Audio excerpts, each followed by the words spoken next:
Parmi les émotions qu'on ressent tous un jour ou l'autre, il y a la tristesse.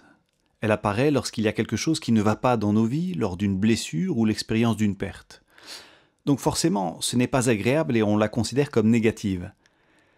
Selon l'apôtre Paul, il n'y a pas qu'une sorte de tristesse.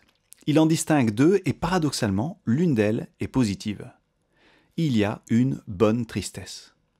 Nous trouvons cela dans 2 Corinthiens chapitre 7, le verset 10. Je lis. Car la tristesse selon Dieu produit un repentir qui conduit au salut et ne laisse pas place au regret, tandis que la tristesse selon ce monde produit la mort. Il y a donc une tristesse selon Dieu et une tristesse selon le monde.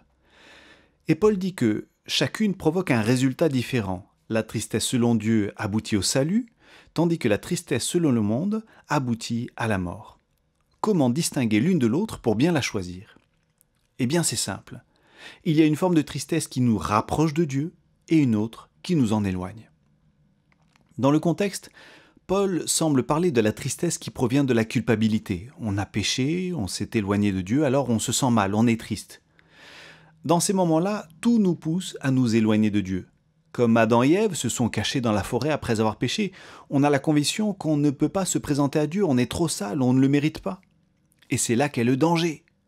Si nous attendons d'être dignes pour retourner à Dieu, nous resterons loin de lui, et ça mène à la mort.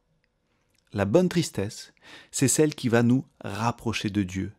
Cette tristesse qui nous dit « Tu ne te sens pas bien, tu as perdu la joie du Seigneur, et seul Dieu peut te la rendre.